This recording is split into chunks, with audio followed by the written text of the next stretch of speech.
Hello student, हम लोग अभी पढ़ रहे हैं बायोलॉजी ऑफ बिहेवियर। ये बीए फर्स्ट ईयर का फर्स्ट पेपर ही चल रहा है। तो बायोलॉजी बिहेवियर में हम लोगों ने इससे पहले पढ़े थे रिसेप्टर्स और इफेक्टर्स। तो इफेक्टर्स जो पढ़े थे यानी कि प्रभावक, तो प्रभावक में को दो वर्गों में विभाजित किया गया था। एक थे मसल्स, दूसरे थे ग्लैंड्स। तो पिछली क्लास में हम लोग मसल्स के बारे में पढ़ चुके हैं। आज हम लोग पढ़ेंगे ग्लैंड्स। ग्लैंड्स क्या है, कितने टाइप्स की हैं और किस तरह से व्यवहार को प्रभावित करती हैं। तो जो ये ग्लैंड्स हैं ये क्या होते हैं, इफेक्टर्स होते हैं। ग्लैंड्स एक तरह के प्रभावक होते हैं। एक मांसपेशियां होती हैं, मसल्स होते हैं, दूसरे ग्लैंड्स होते हैं। अब इन ग्रंथियों से जो रासायनिक तत्वों का स्राव होता है, जो ग्लैंड्स हैं इन्हें हिंदी में क्या ग्रंथियां बोलते हैं, तो इनसे कुछ रासायनिक तत्वों का स्राव होता है जिससे व्यक्ति अपने शरीर के भीतर संतुलन बनाए रखता है। इन स्राव के द्वारा व्यक्ति में एक भीतर संतुलन स्थापित होता है। और इन ग्रंथियों को भी दो भागों में बांटा जा सकता है। क्या पहली कौन सी है, एक्सोक्राइन ग्लैंड। पहली टाइप्स की कौन सी है, एक्सोक्राइन ग्लैंड्स यानी कि बहिस्रावी ग्रंथियां। जो पहली टाइप की है वो बहिस्रावी ग्रंथियां हिंदी में कहते हैं। तो इसमें क्या है, ये नलिका ग्रंथियां कही जाती हैं। इन्हें हम नलिका ग्रंथि भी कहते हैं। तो इन ग्रंथियों से जो निकलने वाला स्राव होता है वो विशेष नलिका द्वारा शरीर से बाहर निकाला जाता है। जो ये बहिस्रावी ग्रंथियां होती हैं इनसे जो स्राव निकलता है वो बाहर निकलता है शरीर के। तो ये कौन सी ग्रंथियां होती हैं, जैसे लार ग्रंथि। लार ग्रंथि से जो स्राव होता है तो वो बाहर निकलता है। इसके अलावा होती है श्वेत ग्रंथि। और क्या होती है, अश्रु ग्रंथि। श्वेत ग्रंथि यानी कि जिससे पसीना निकलता है ना, स्वेट ग्लैंड, तो पसीने के द्वारा हमारे जो स्राव होता है वो बाहर आता है। दूसरी होती है अश्रु ग्रंथि। तो जो ये ग्रंथियां हैं, लार ग्रंथि से क्या निकलता है, लार, श्वेत ग्रंथि से पसीना और अश्रु ग्रंथि से आंसू या शरीर के बाहर निकल जाते हैं, वो बहिस्रावी ग्रंथियां कहलाती हैं। इसके अलावा जो दूसरी टाइप्स की ग्रंथि होती हैं वो होती हैं एंडोक्राइन ग्लैंड। एंडोक्राइन ग्लैंड्स क्या होती हैं, एंडोक्राइन ग्लैंड यानी कि अंतःस्रावी ग्रंथियां। ठीक है, एंडोक्राइन ग्लैंड यानी कि अंतःस्रावी ग्रंथियां। इन ग्रंथियों से निकलने वाला स्राव जो एंडोक्राइन ग्लैंड है, तो इन ग्रंथियों से निकलने वाला स्राव क्या कहलाता है, व्यक्ति के खून में मिलता है, ब्लड में होता है। जो इन ग्रंथियों से निकलता है वह स्राव हार्मोन्स भी बोल सकते हैं, तो वो व्यक्ति के ब्लड में होता है और इसे डक्टलेस ग्रंथि भी कहते हैं। एंडोक्राइन ग्लैंड को डक्टलेस ग्रंथि भी कहते हैं। इससे निकलने वाले स्राव को हार्मोन्स कहते हैं ना, अभी बताया इसको। इनसे जो स्राव निकलता है उसे हम लोग हार्मोन कहते हैं। ये ग्रंथियां कौन कौन सी हैं ये हम लोग देख लेते हैं।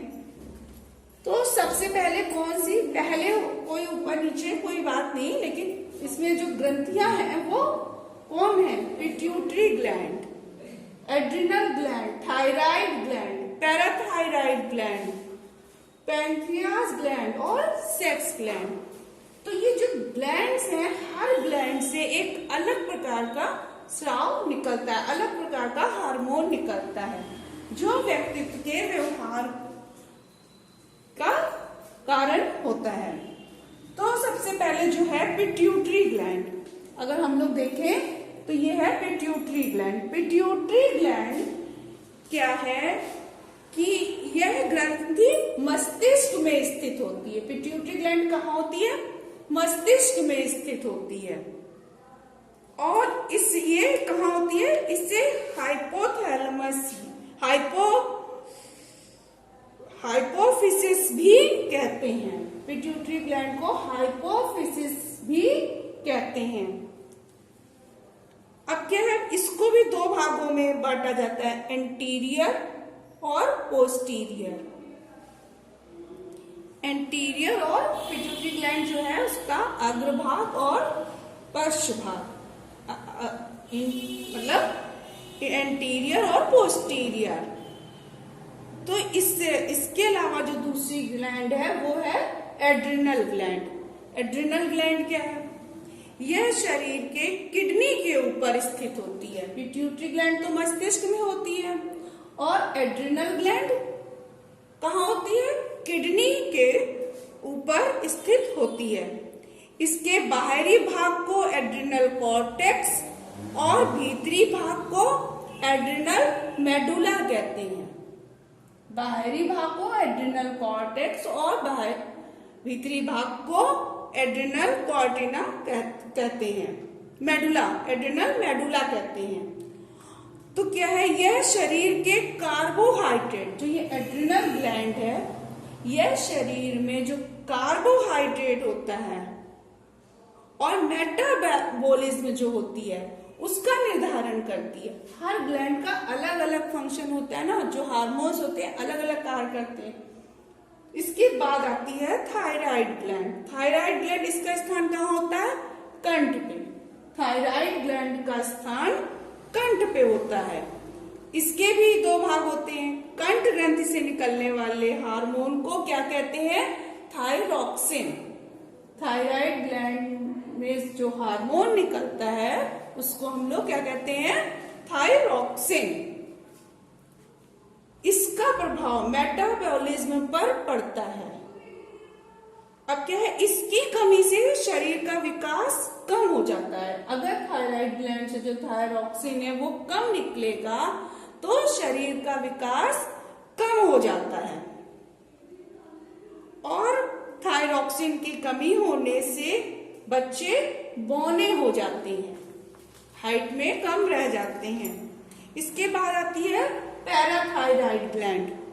पैराथायराइड ग्लैंड, इसका स्थान कंठ ग्रंथि के बगल में होता है, थायराइड ग्लैंड के बगल में होता है।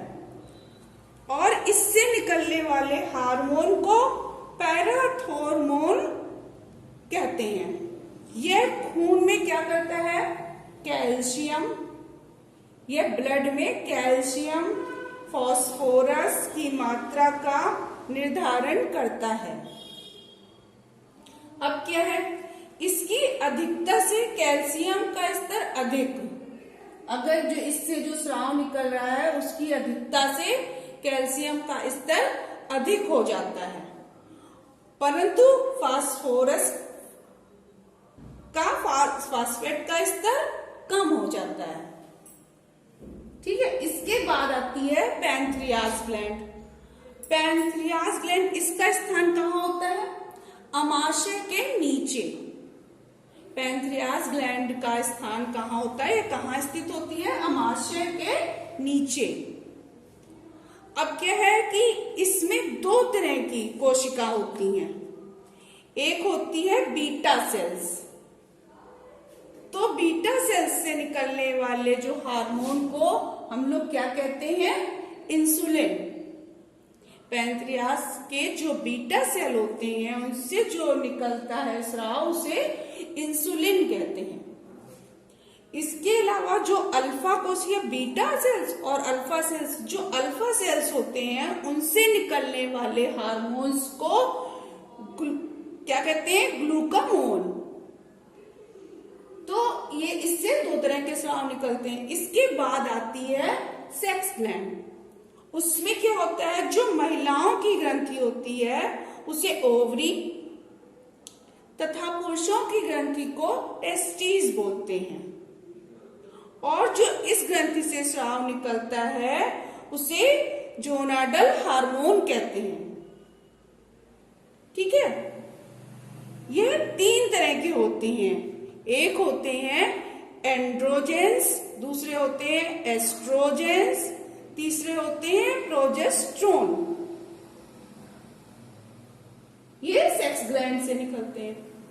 इस तरह से ये ग्लैंड्स व्यक्ति के व्यवहार को प्रभावित करती हैं, व्यवहार का कारण बनती हैं। ये बायोलॉजी बिहेवियर में हमारे प्रभावक के रूप में कार्य करती हैं। मसल्स और ग्लैंड्स, मसल्स आपने इससे पहले पढ़ी, ग्लैंड्स आप पढ़ ली। तो हर ग्लैंड से अलग तरह का हार्मोन्स निकलता है और ये हार्मोन मेंटेनेंस का भी काम करता है। मेंटेनेंस और इन्हें मैसेंजर्स की संख्या दी जाती है। जो ये हार्मोन्स निकलते हैं इन्हें मेंटेनेंस की संज्ञा दी जाती है, क्योंकि इनसे निकलने वाले जो हार्मोन हैं वो व्यक्ति के व्यवहार को महत्वपूर्ण ढंग से प्रभावित करते हैं। ठीक है, तो इस प्रकार जो ये ग्रंथियां हैं, pituitary gland, thyroid gland, parathyroid gland है और पैंक्रियाज ग्लैंड है, जोनाड ग्लैंड, इन ग्रंथियों के शरीर में स्थितियों का जो विवरण होता है, इस पहले तो ये जो हार्मोन्स होते हैं जैसे एपिनेफ्राइन, इंसुलिन, गैस्ट्रिन सीक्रेशन, ये सारे जो हार्मोन्स हैं ये व्यक्ति के व्यवहार को प्रभावित करते हैं। ये आंतरिक हार्मोन्स होते हैं। एक्सोक्राइन बहिर्स्रावी ग्रंथियां होती हैं, एंडोक्राइन अंतःस्रावी ग्रंथियां होती हैं। ठीक है, इस तरह से ये हमारा ग्लैंड्स। अब नेक्स्ट चैप्टर में हम लोग नर्वस सिस्टम पढ़ेंगे, जिसमें केंद्रीय नाड़ी संस्थान और स्वतंत्र नाड़ी संस्थान के बारे में पढ़ेंगे। Thank you.